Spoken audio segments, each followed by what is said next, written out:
IPL, which is a sport, IPL is measured in terms of the valuation it generates, in terms of revenue it generates, not for the cricketing genius it produces. Say A.R. Rahman is the best music director. Of course, he is one of the best, but not for the kind of music he provides, but because he charges more money. He is the most sought after and is more paid. So, if you go to any aspiring youth and ask him who is your ideal, most of the times you hear the name of Ambani or Bill Gates because they are rich. Let me put it this way in a simple way. We have the richest god Kubera, but no one worships Kubera. This is not the land of God because we know the limitations of only being rich. This moksha is again through fulfilling your artha and kama. So your artha is also part of attaining the moksha, what actually you are aspiring for. It cannot be a goal in itself. Artha at the most can be the means.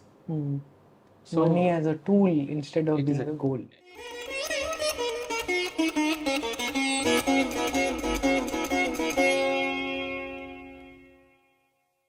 Namaste. Welcome to my conversations, which I've been doing for quite some time, coming back after a long break. My guest today is Vishnu ji. Vishnu ji has just joined us in Sarayu Trust to take on writing history, and we have a project under the guidance of my mentor and friend Shankar Bharadwaj Khandavali. The project that we are doing with Shankar is called Dharmarajya, and we have a team in Sarayu Trust and some people from outside. There is Bharat participating, and some people from Bharat are also helping us in take forward this project as a collaboration. Vishnu ji is in Dharmarajya project going to be writing on cultural economy. Yeah. And generally economy has been an interest for me. I have over the years become a free markets advocate, if you like, and Milton Friedmann and his Shishya Thomas Sowell are my people I look up to for economics. Of course, Sanjeev Sanyal has massively influenced my thinking on economics.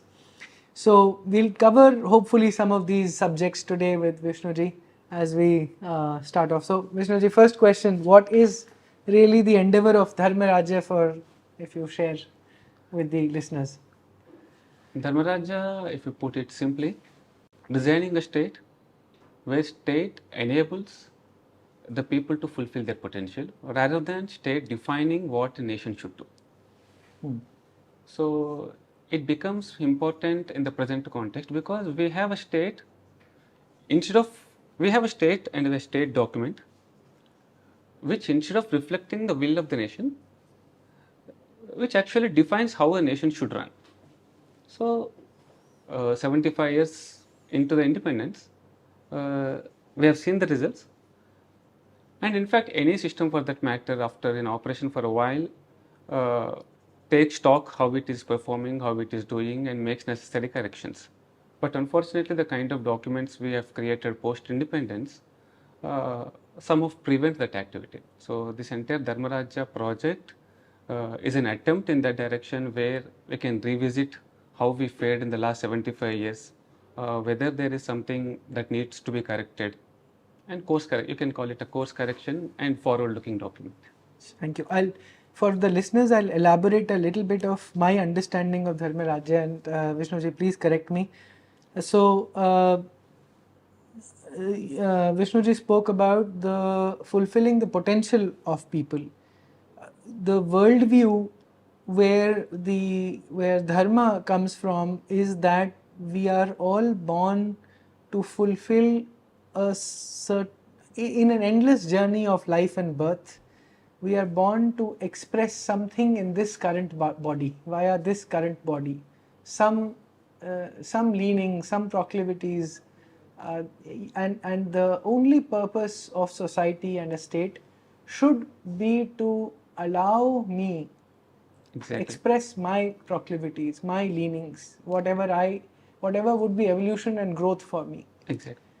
And instead you're saying that the state is trying to impose on the people values which are Let's put it this way, Rahul. Hmm. Every human being innately craves happiness. Craves happiness. This is Yeah. everyone to see.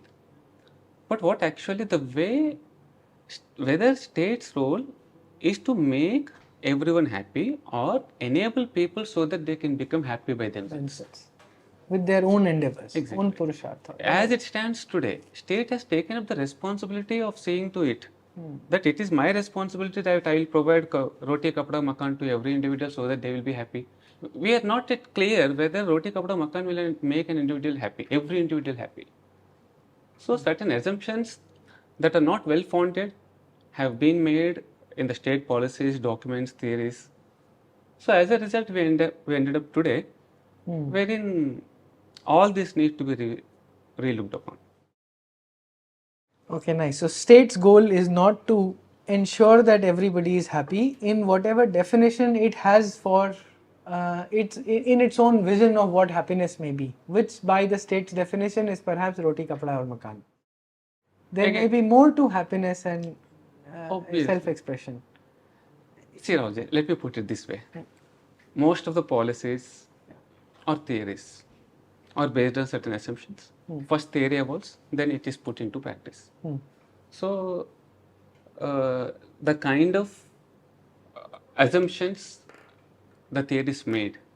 Say, for example, take the example of US. We have a concept called social security. Yes. Why does US state provide social security? Because it believed that it is the responsibility of the state to take care of the individual. But is it really the case? And this state taking the responsibility of individual has its roots. Perhaps you might have heard about Maslow's hierarchy of needs. Wanted to speak about it today.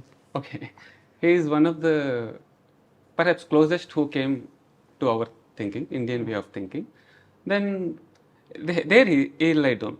First there are some basic needs, then safety needs, then after that, this is a pyramid. It is not a stratification. So everyone has to go through this pyramid. So once this pyramid is made, and at the end of at the top of the pyramid, if you have self-actualization, that which more or less coincides with happiness, then state started believing that it is my responsibility to provide all this to an individual. Whereas in reality, in the society, it's a human endeavor. Human will choose whatever needed to him. He can pick up from where. Some people may not really bothered about safety needs and other needs. They can directly lap into the spiritual need. So, state as it stands today, completely become oblivious of all these things and starts from the basic. I have to provide these basic needs. It's my responsibility, so that I will do this. Let's just stay with Maslow's. We discussed this yesterday briefly because we've touched upon the topic. You said something that it is a pyramid. So I have to, as an individual, go through this entire hierarchy. And a lot of Hindus, a lot of Indians have started believing this as well. That first, when my basic needs are met, only then I can go to higher order thinking. That we discussed yesterday is not true. Isn't it there for everyone to see? Is it everyone is like that? So it is not necessary. Basic needs need to be met. The state has to enable so that an individual can acquire his basic needs. State, today what we see in the name of what do you call it? Aisa Yojana hai na? Pradhan Mantri Garib Yojana, Makan Yojana, and all this. Why should any state build a house for a person? You enable him so that he can take care of himself. How would one enable? Provide the means so that he can survive in the society. Don't hinder him. Okay. So create opportunities, or you need not directly give him a house. You give him employment opportunities, or he can survive on his own so that he can build his own house. Give us a glimpse of, because you come from looking at what worked for Bharat, India over thousands of years. And so we are trying to look at what had worked for us, what has broken down, and the state we are in and what we might want to get back to. What worked for us is what we are trying to rediscover, perhaps in the Dharmarajya project. So, give us a glimpse of how might be. I mean, weren't Rajas taking care of people, building things, building homes for them, providing for people, or it No, is not Rajas the never role did of- it directly. Never did. Rajas never did it directly. So whatever the concept of social welfare today we have is, it has its roots in Western theories. Okay. So, for example, how West saw human being, how we saw human being, how West addressed the economic problems it had, how we solve those problems. A proper understanding of these two will make you understand why we are doing this project at all. So, over the years, what West has created is an economic culture. Economic culture. What we are proposing is a cultural economy. What we always had and what we are proposing today is also cultural economy. How do these two differ? That these two differ in a large extent. Say, for example, in economic culture, everything is centered around economy. Everything is measured in terms of money. Everything is measured in terms of the utility it provides. Rather, it becomes completely oblivious of aesthetics a person as an individual always pursues. Correct. So, for example, if I have to put it this way, say A.R. Rahman is the best music director. Of course, he is one of the best, but not for the kind of music he provides, but because he charges more money. He is the most sought after and he is more paid. Again, in terms of money, you measure the success of a musician.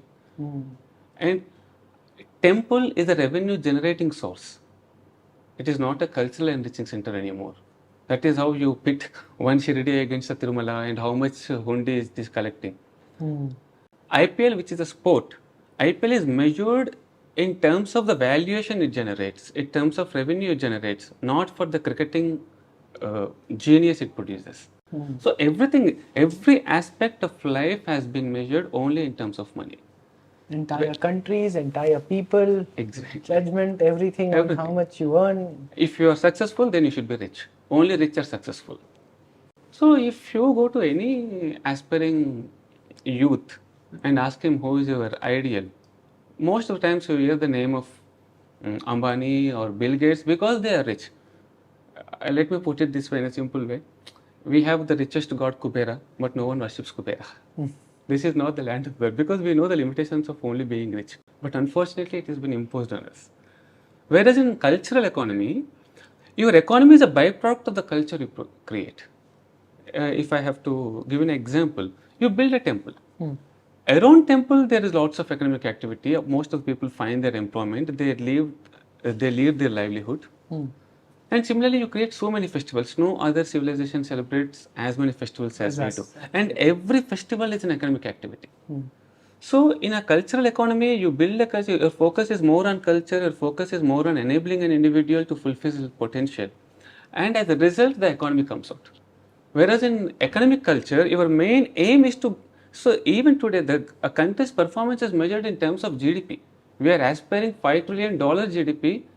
We don't know whether after reaching $5 trillion GDP, every individual is happy. We cannot ensure or we cannot assure that. So this is the crux of the difference. Once we understand these differences, then we have to understand what actually led to these two principles, those two ideas. And this whole difference at the root of it comes from the space that, and I'm reasserting this or re-asking this question, it comes from a space that we are basically divine beings on a journey of evolution of some sort of an evolution of separatedness to moksha, and that is the essence of who we are. And the worldview that a Hindu state needs to have is perhaps this as a key differentiator. Could you elaborate this a little bit more, please? As you rightly pointed out, we are all aspiring. One say it is moksha, one say it is going back to where you have come from. Whichever it is. Our ancestors, our rishis gave it our Chaturveda Purushartha. We called it Dharma, Artha, Kama, and finally the moksha. But this moksha is again through fulfilling your Artha and Kama. So your Artha is also part of attaining the moksha, what actually you are aspiring for. It cannot be a goal in itself. Artha at the most can be the means. So money as a tool instead of being a goal. Exactly. So if we redefine the concept, or we start conceptualizing a human being like this, then our theories that evolve also reflect these ideas. Let me explain you like this, Rahulji. How does the modern economic theories, be it capitalist or Marxist, how do they view a human being? They say a human being essentially is a rational economic man. So the very definition of Rational economic man. economic man. So what are we saying? So his existence is integrally intertwined with the economic activity he does or economic accomplishments he makes. Is it really the case? Does it imply, is it the case with all the rich people being happy? So of course West kept on evolving its theories. Say then they started saying that he is an economic man. At the same time, every human being seeks happiness. And how did they formulate their problem? So since every human being seeks happiness, I am taking this from S.N. Balagangadhara, who explained it brilliantly. He, he dug deeper into their assumptions. So every human being seeks happiness. And how does happiness is arrived? Happiness is, because a human has again, another definition the economists of Western economists give is, a human being is a bundle of desires. So there are two aspects. There is an economic man, there is a human being who is full of desires. And with these two they combine, every human being seeks happiness. And happiness is achieved only when all the desires are fulfilled. But is it really possible? So they started making claims about human being, about happiness, about desires without getting deeper into that. How do we differ? How do we view a human being? So we also say the same thing. Every human being craves happiness. And there is a part of desires, there is a part of happiness. But we started defining everything minutely. So we have this story of Yayati, who takes up his son's youth and then starts to enjoy his world. And finally, one day he finally concludes, you can never satisfy these desires. It is as if you are pouring ghee into the abyss. If you satisfy one desire, it will lead to the other. So that is how our ancestors, even Manusmriti, which we despise so much these days, before getting into the practicalities, before getting into the suggestive mode, it first lays down a whole framework, how the creation is created, how the people have come, what human aspires. Then it defines what actually is we meant by desire. Sankalpa Mulaha Kamaiva Yajna. So you are there in the Sankalpa, I have understood you the desire, so I know how to deal with you. So when you understand the nature of the desire, nature of the human being, it becomes easier for a human being to achieve the happiness he is looking for. Rather than going for trial and error method, okay, let me fulfill this desire, let me try whether I am happy. Okay, I am not happy, then I cultivate another desire, I will fulfill it. And our Rishis simply put it, in Shantiparva there is a sloka wherein it says, Kama janamite moolam. Hey Kama, I know your root. Sankalpatvam hi jaise. You are born out of the sankalpa. So if I want to be happy, I'll deal the way you are. My sankalpas are aimed in a dharmic way so that it will ultimately lead me to the moksha I am aspiring to. So if desires are not properly channelized, they'll end you up in a mess. Desire is essential, desire is there. But if you understand the nature of desire and act accordingly, that is what our ancestors, our rajas did. That will take you in a different direction and make you realize your goal. So is the goal, and maybe this is a little deviation, is the goal of curbing desire, or is the goal of, what do you mean the nature of desire? Actually, curbing desire is not the solution. you have to understand the nature of the desire. What does that mean? The desire by nature, as IIT pointed out, the nature of desire is it will get even more augmented if you try to satisfy it. If you keep trying to satisfy it, it gets even more augmented. Exactly. So much money, now more money, more now money, it's always, or more sexual activity or whatever it is. Exactly. Okay. So if you understand that nature of the desire, then you will come to a state where you will understand that and say, okay, since I cannot fulfill, there is a limitation on my part to fulfill all the desires, then I will check out which desire will lead me to the right direction. It is not essential. If you curb the desires, there is no economic activity, to be honest. Everyone becoming monk is not the solution here. But pursuing desires in a dharmic way. So we say, dharmasya moolam artha. So the root for dharma is artha. So the root for dharma is artha, which means the foundation of dharma is on artha. Is that correct? Artha is a tool. Is a tool, okay. Artha is a tool, and artha, through your artha, by fulfilling your artha in a dharmic way, you will attain moksha. This is a simple equation. As Professor Kapil Kapoor, in one conversation, I was having a dialogue on this. He says that, I was arguing about something, and I said, okay, but the Char Purushartha also talk about chasing artha, but he said they are always bracketed by dharma and moksha. Remember that. All your artha and kama are bracketed by dharma and moksha. It's a very nice way of it. It is rightly put forth by Shri Guruji of the second Satsanga Chalaka for SS when he says, the design we have is dharma, artha, kama, moksha. It is like a river. It is a river whose banks are dharma and moksha, and the river is flowing in artha and kama. If artha and kama cross their boundaries, there will be a flood. It will be devastating. So artha and kama are to be pursued within the boundaries of dharma and moksha. So with this understanding, we lead to our policies. The state you are saying, or the Dharmarajya project, basically says that the state must also have an understanding of this framework of thinking, and then design all institutions, its ideas, its theories, and finally the institutions, whether it is education or policing or economy, according to this framework of looking at the nature of man and this framework of dharma, artha, kama. Whatever policies you make should be aligning the natural craving of human being, not to interfere into human being. Not to interfere. And not to take up the onus of lifting him up. At the most, state can provide the means so that he can do by himself. This is the bottom line. Why we again repeatedly have to compare ourselves with the West? Because whatever policies today we see are more or less all over the world are influenced by the Western theories, Western economic policies. But we have to also give credit to the West because it is a natural evolution for the West, whereas it was a complete deviation in our case. So if we can understand how we managed our economy and the factors of production, whatever we call, and how they did that, a proper understanding of that will make you understand the entire concept a little. I just got this little clarity, and which is why I started quickly writing also.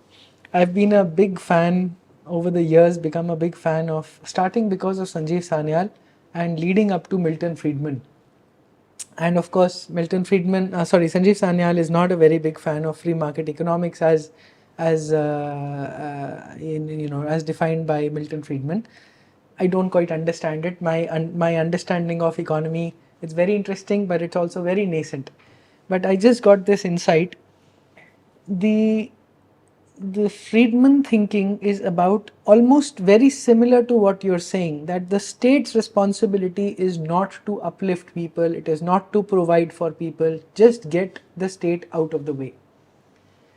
Like the video we were seeing on India's handloom, state of India's handloom, and how interference by subsidizing different pieces of what the government believes is good for the people, it actually ends up interfering and keeping industries alive artificially.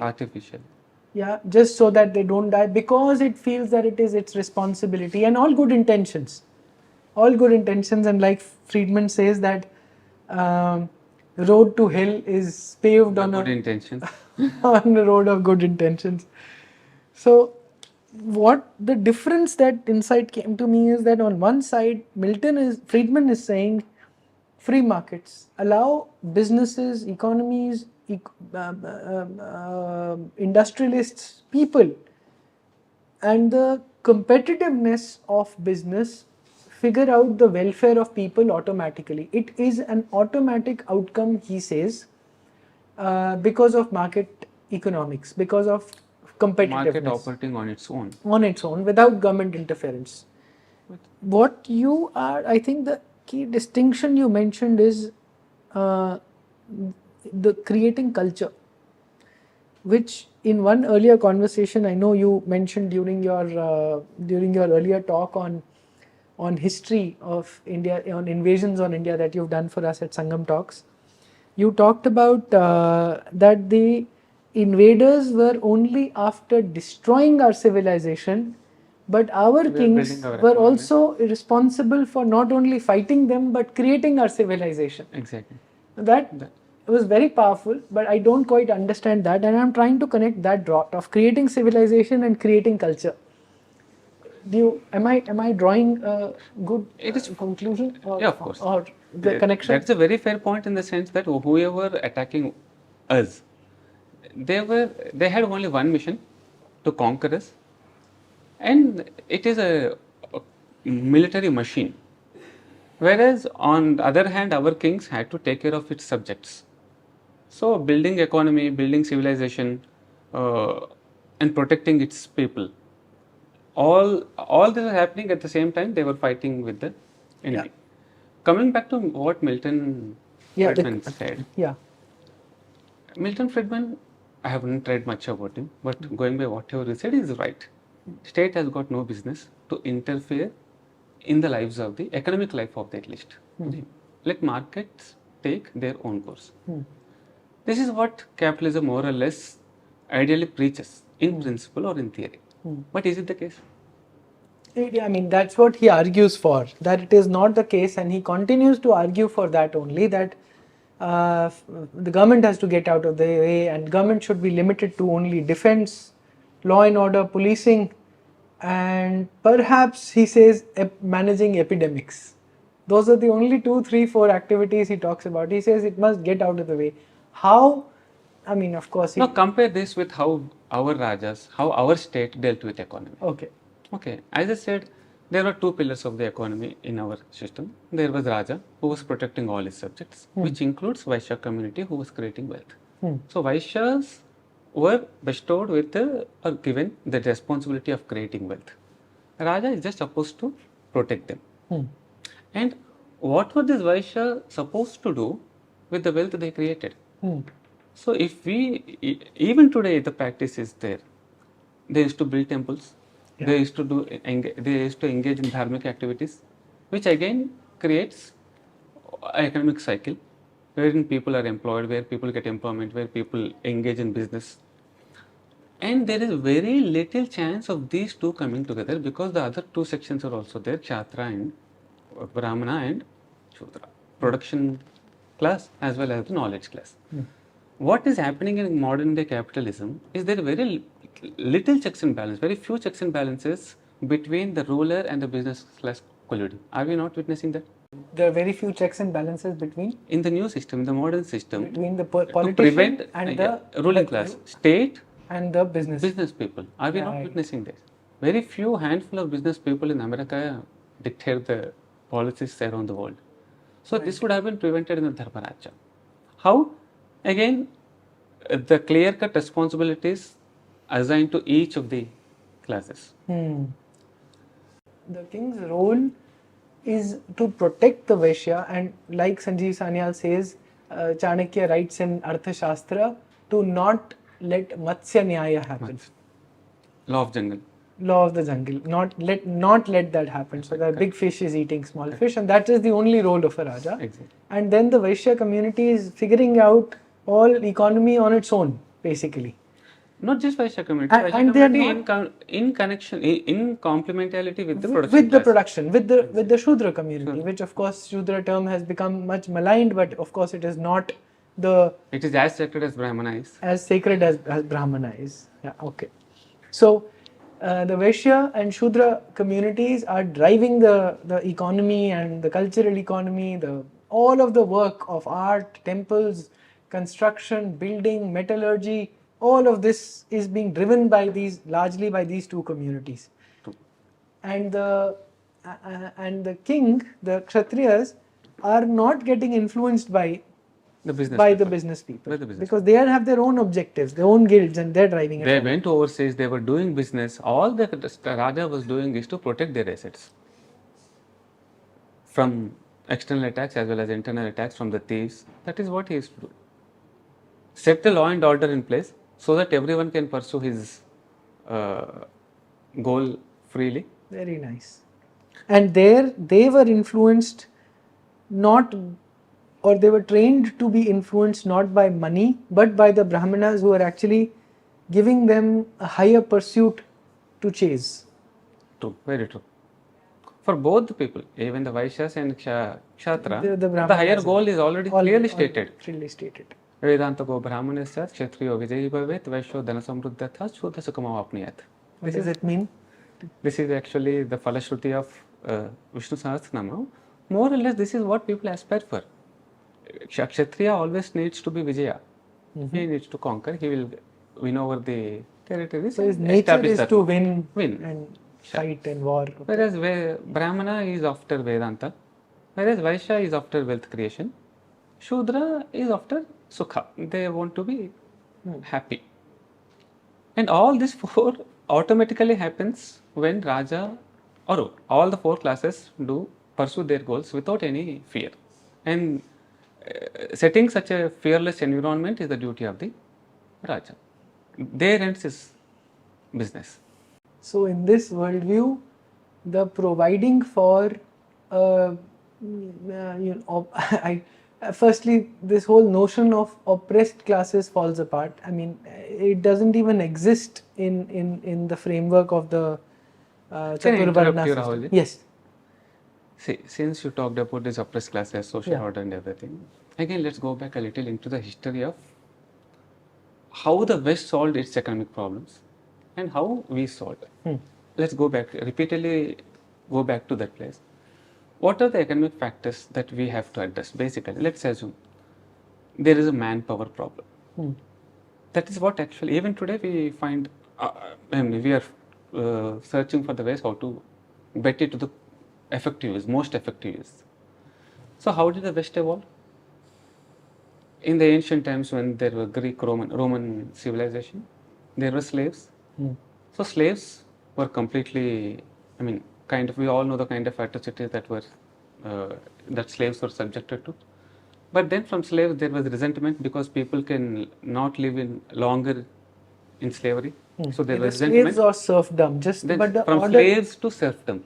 The difference between slaves and serfdom is at least serf was supposed to own a piece of land. Whether he was cultivating his land or not is a different issue. Okay. In slavery there was no ownership, whereas in serfdom they had some piece of land, but they were forced to cultivate their land only after they cultivated the land of their landlord. Feudals, So feudals. So from slavery to serfdom, then to peasant, then he got his piece of land and he was doing his work. Then from there, post-enlightenment ideals in the Europe, this colonization happened. So they got colonies, and again in colonies they got slaves, and again they slowly moved to capitalism, wherein today we'll end up in the present day employment. There's a clear-cut evolution in the case of West, from slave to serf to peasant to employment, which is a natural evolution, which is a betterment of the previous system. Okay. How did we manage our manpower? We never had slaves. It is written all over. No historian ever claimed that India had the slavery system. Our manpower is again in our social order. We had kulavrittis, we had jatis. So there was no such case wherein a person was unemployed ever. By birth he had some employment to pursue, and these units, small closely knit units, were producing something. So we never had this evolution kind of thing. We always had people were pursuing. Take the example of an artisan. So artisan was doing his work, And at the same time, we have the scope of fulfilling his innate craving or creative genius. Just look at any temple in the country. Go to South India or North India. Look at all the sculptures you come across. They are beautiful indeed, Beautiful. right? Yes. Now Masterpieces let of me art. ask you a simple question. Let's assume a society which has oppressed at least 60% of its population for 2000 years. Can it ever Is it possible? produce Can it ever produce such marvels? Kailasnath temple Who produced? built out of a rock And think of this. Think without of it this way. computer vision, with nothing? It's mind-boggling how anybody would be. And which over some few hundred years. And no, which community sculpted this? Was it Brahmanas? Was it Kshatriyas? Was it Vaishyas? It was the Shudra community which sculpted it. Then how can even we claim that Shudras were oppressed for longer period of time? No, nowhere in the history. At no point in time in the history this actually happened. But somehow we got why. Again, the way we looked at our society is colonial. If I'm not preaching you too much. No. It reminds me of my conversation with Anuradha Goyal, a friend of mine who's one of India's biggest travel bloggers. She mentioned that, we have this idea of Kabir, that he was a very poor Jolaha working with iron, coming from a very poor family. She says actually that is not true. The Jolahas in the 14th, 15th centuries, 16th centuries were actually very rich. Kabir possibly belonged to a very rich family. It has become fashionable for us to show, when you want to have a spiritual figure, you show them, they live in absolute abject poverty. All of this. So it was very powerful, I thought, and that's what. And again, that is a very good case study for us why Maslow's pyramid is not universal, at least does not apply, at least in this land. Somebody who already belonged to a completely poor man can directly transcend to the level of self-actualization, wherein a rich man completely renounces everything and lands up there. Once again, reminds me of a conversation with Madhu Kishwar ji. She said, she talks about nut community. See, in Delhi, I think the nut community comes from Rajasthan largely. You see them doing performances and some brilliant acrobatics on roadsides at red lights and all of this, right? I wish there was a full gymnastics center to take them. They would, if trained from that childhood, they would beat the world's biggest gymnasts. So she says that we have reduced the nut community, which survives on bhiksha, to being bhikaris. That is how they lived. It was bhiksha to pursue whatever they did. But what we started calling is bhik in a derogatory manner, that they are not productive, don't want to work, and so they ask for money. That sort of reminds me of that, and we had that conversation. If you want to add a few points. Exactly. This is again comes from the same assumption that every human being has to go certain ladder. So if their profession is to bhik mangna, I don't know how derogatory it is. Bhiksha is a proper word. Yes. And if they are happy getting their bhiksha and pursuing their passion, which is quite okay. State should not interfere in his life and ask him, you should get rich. Yeah, or be productive, or whatever. Be productive. Seriously. Yeah. Bhiksha, bhik is wrong. Exactly. And more or less, even if we have sannyasis. But sorry, I'm interrupting you. You see, the whole filter of looking at people has become so derogatory, which is what Madhuji was trying to point out too, that that is a normal pursuit of that person's life. Maybe their happiness is in that. Exactly. And we keep imposing, aap kaam kyun nahi karte, aap kaam kyun nahi karte on them. What if they don't want to? They want to pursue something. Of course, the right place to pursue their art is not on roadsides. Maybe we've taken away perhaps spaces for them to perform and express their art. That is what state could have done actually. That is what I mean by enablement. You need not, everything cannot be measured in terms of productivity. So, yeah, if you are not productive, you have no place in, it is not employed. Not employed. He is productive in his own sense basically, because what a human aspires for is not just money or resources. Some sort of aesthetics makes him happy basically.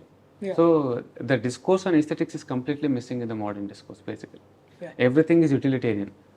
If you are doing something, what is there, what is that it produces, how is it accounted for? If it is not accounting for in terms of money, it is not, it is a useless activity. So Vishnuji, the other thing we've done, and there is this whole battle also, political battle raging on the ish thing of employment. Modi ji talked about पकौड़े वाला बन जाओ, है ना, कुछ हुआ था कि अपना काम खुद करो. Yeah, pakado And there was complete derogatory conversations on TV channels, national TV and all of that पकौड़े वाला बनवाना चाहते हैं. The point he was saying is that there is enough business out there. Be on your own feet, be independent rather than constantly seeking government to provide for jobs. Exactly. We've not been a nation like that. Even today's culture, you go and offer a job to somebody who's selling an anda on the roadside or selling a bansuri, the person, I don't know, somehow I think that it's been fed and drained and hammered into our heads that we need a job. Hammered into our heads. And that actually is harming at least the Hindus in a very bad way. Instead of being entrepreneurs in fixing ACs to small things and all of that, everybody seeks a government job. And intuitively it feels to me that this is not who we are. This never was the case actually. So the employment culture, the capitalistic model with which the employment culture has crept into our system. So even if you rightly said when you use the term independent, so we have provided a situation where in our employment culture either you have to be secured or you will be independent. You cannot be both. You have to be secure or you have You to can be get either security or you can get independence. independence. Both nahi ho not sakta. both. How many times we hear this Constant. conversation? I've been a businessman and I know that this insecurity I've had to deal with people in my family. Of course, my father comes from a business background, so it was better. But otherwise, I know in all my families around. Most of the people, my friends are employed. So always they say they are not satisfied with the kind of job. They are not providing, contributing anything independently, but they have to obey the orders of the boss because they have to keep the wealth maximization of the organization for which they work, not his fulfillment. But okay, let me quit this, then he's lost his security. So either you can have only one of this, either security or independence. What is the alternate? Alternative is like what we had, enabling every profession, wherein say for example, a guy, it again boils down to the kind of classification you do in the society. So everyone need not be an employee. Today we have created a caste called employee caste. We have the largest caste in the country today. So it need not be so. So you can have different people pursuing their vocations with great dignity, and at the same time, that is how the marvelous creativity has come up. Say for example, I'm not an advocate of the ancient system, I'm not even advocating the ancient system should come back. But let's understand how they worked with the things, how they managed the human resources. So, say for example, in a potter or blacksmith or a goldsmith gets into his profession by the age of 10, 12, and by the end of 16 years, he will have enough hands on his work, and he's not worried about his employment being lost because he's sure of getting his roti kapda makan ko jitna chahiye. And after that, by the age of 20, he would start pursuing something to excel. What actually our ancient system provided and what today will lack. I'm not saying that there was no excellence in the Western countries, but the excellence they have a Leonardo, they have a Picasso, whoever it was. But excellence in the West was in spite of their systems. It was an occasional, random excellence, whereas we have systematized excellence. So here excellence comes naturally because you have had hands-on experience with the work you do. By the age of 20, you start pursuing something to create greater in your own field, get acknowledged by the own people. So the genius has come up and there is ample scope for that to come up. Whereas in the West, it was in spite of the systems they had in place, not because of the systems they had in place. So this distinction between... Beautifully put. Really beautifully put. Once again, I'm joining so many dots. I was trying to write this and I will read this out to you. In trying to do a project with Dr. J.K. Bajaj, who's done one of the most important work on demographics in the country and how change has been happening in district-wise and all. So at Sarayu, we are trying to do some data project with him to take forward his work, for which it seems there is no Uttaradhikari, a brilliant work. So I just met him 2-3 weeks back, and in a conversation, I mentioned to him that there is just too much mediocrity everywhere, sir. And he started laughing, and he says that his real problem with secularism is not about Hindutva or Hindu Rashtra or none of this. His real problem is, and these are his words, and I paraphrase actually. My biggest problem with secularism is that it does not allow us to teach our people about the greatness of the civilization we had, and therefore does not allow for giving its current people a purpose for rebuilding it. With no such grand purpose, India has been reduced to mediocrity. Beautifully put, right? Nicely put. And he talks about a philosopher called Ferdinand Braudel, who does a comparison between China and India. A French philosopher, Braudel, and it seems, I couldn't find this piece of reference, but he was quoting him. And once again, I'll have to paraphrase. That it seems that Ferdinand, this Braudel, talks about that China. It seems, he says that why did China progress and why has India been left to the economic mess it is in, is because the Chinese were able to put up posters in their factories that we will do the work of 10 years in 1 year to rebuild the China of yore. And the elite of China had a clear sense of purpose of rebuilding the civilization. And compared to them, India has no such purpose. This is Braudel talking about in his book on civilization. The last sentence is very, very important when he said the elite of the China were hell bent on rebuilding their civilization, whereas we were busy copying or aping the others. And today, you see this paradox, Rahul. I'm just carrying on from where I left about this independence and job security. See, today, in the name of pursuing education and making education compulsory for every child, okay, so our education lasts till the age of 21. By the time one completes master, the most fruitful years, he has been parasite on the society. Understanding it, he is not contributing anything. Even in the true terms of productivity, he is not contributing anything. So, this was definitely never the case with our systems. The learning happens and earning also happens and contributing also happens. And we brought child labor laws to ensure that nobody can learn at home, completely took away apprenticeship. Shall I give a strange example? Yes. We had an area called Champapet in Hyderabad where a guy was puncturing. He is doing some repair shop में काम करता था. So as a part of our Make Every Child Educated as a literacy program, some people brought him to the school and we witnessed his life story in front of our eyes. Okay, so he was forced to study. He completed his 10th class. He failed in intermediate. After spending 8 years in education school, he again went back to the same repair shop where he started off. Over here, I am not saying you should not educate them. But what is this compulsory education, modern education program? क्या करना चाहता है? And you give him an engineering degree and then make him unemployed. You pick up an employee who is employed, teach him, educate him, make him graduate and make him an unemployed. So the kind of cycle we are going through is definitely not the ideal situation for any society to become prosperous. And I guess you may, in this whole idea, you may not have all the answers yet, but that is the whole journey of Dharmarajya, of creating alternate answers, of a nation state which defines itself. Sure, there are not ready-made answers.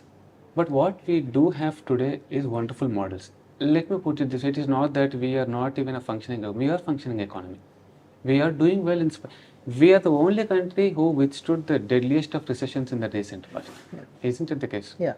And if you observe, look at, I'll go back there, how we dealt with manpower. There is another problem in economics, how to deal with capital, how to form it. Capital formation is a big challenge. Now, let's consider this case. 2008-2009, there was a global recession. which is the East Asian Anglo-Saxon. No, that is sorry. 98, 99. 98, sorry. 2008 is this US Yeah, led US one, correct, recession. before the Okay, mortgage. yeah, before 9/11. The one. 9. Then 2009 guy. So even all the European countries started blaming UK and US. In spite of following their models, it is your own recession which you exported or imposed on the rest of the world. And there were 3 countries which were least affected by this recession. One was Japan, one was Germany, the other is India. And why? As Milton Friedmann said, let the free markets operate. Somehow, though the free markets operate in Japan and Germany, complete free market economy, their capital formation system is that most of their businesses are funded not by the stock markets but by the banks. So these 2 countries are bank-driven economies, whereas the rest of the Europe and US is a stock market-driven economy. Why I'm making this point is, so bank-led economies somehow could resist the onslaught. Then there is Bharat. What are we? We believe that we are predominantly bank-led economy, where entrepreneurs get their funding from the banks, not through the stock markets, because stock markets are not so evolved in this country. Only 2 to 3% of household savings find their way to stock markets. But it is not even the case. Only our bank bank loans to GDP ratio is around only 37%, whereas it's 150% in China, 100% in Japan. Then how could we manage our capital? It is the local people, जैसे रहते हैं कि chit fund चलाने वाले, रोज interest पे देने वाले, एक completely informal economy. An average entrepreneur in this land, even today, does not depend much for his resources on the bank or on the stock markets. जो goodwill रहता है, and an informal economy that emerged out of this. So capital formation happens naturally within the society if you leave that society as it is. If you try to, of course, I was a big fan of demonetization, but later the results of demonetization, as we started analyzing, we are moving towards in a direction where we are trying to formalize the entire economy. Yeah. Maybe a fruit vendor tomorrow may not have access to the kind of loan he used to get earlier at a throwaway call. So by institutionalizing, by Even if organizing the interest rate was higher. Even if the interest rate is higher, he could run his show and he could repay his money immediately. Yeah, but the people keep saying that is exploitation because you have to pay much more rates and all of that business. But at the same time, I know of organizations like Rangde, which work in the social sector, NBFCs as non-banking financial corporations, who give micro loans. And also Bandhan Bank started like just 5,000 rupees. Yeah, the kind of measures also being made. But their interest rates are 24%, 26%. But so I was like shocked. I thought you're like the village baniya who's exploiting. But they said no, that's not the way to look at it. Imagine they take 5,000 rupees. They're only giving back 50 rupees per month in interest. That they're easily able to pay back. Exactly. And they're getting the capital when they needed it the most. Yes. If you have this red tapeism, approach a bank and he asks you so many questions, by the time you get your loan back, the business is lost. Yeah.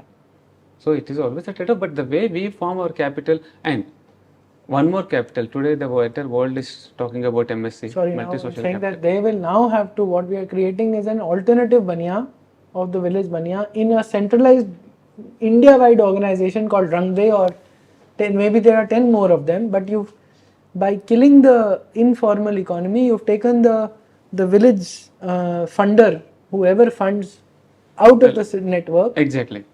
Either you are bringing them into the formal economy and so that he cannot lend as he once used to. Because now you have to have NBFC and all of this nonsense on top.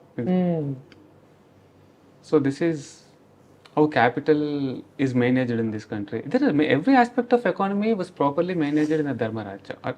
It's almost like saying that it's almost like creating high courts and supreme courts. Instead of justice delivery at the local level, now you're doing exactly for capital access also. Exactly.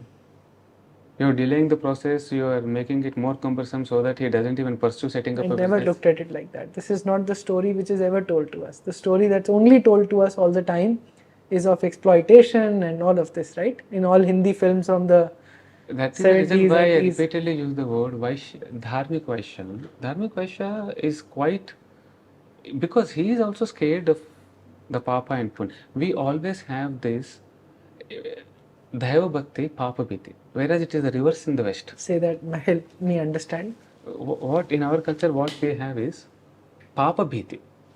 You fear the sin, not the God. Whereas in the West, you fear the God, basically. God-fearing people. Correct. We are not God-fearing. No, we are not God-fearing. We are God-loving people. But we are scared of the sins we commit. Because of karmic action or whatever. Because you believe in rebirth, someday, some way or the other, your karma will catch you back. So, whoever does that, okay.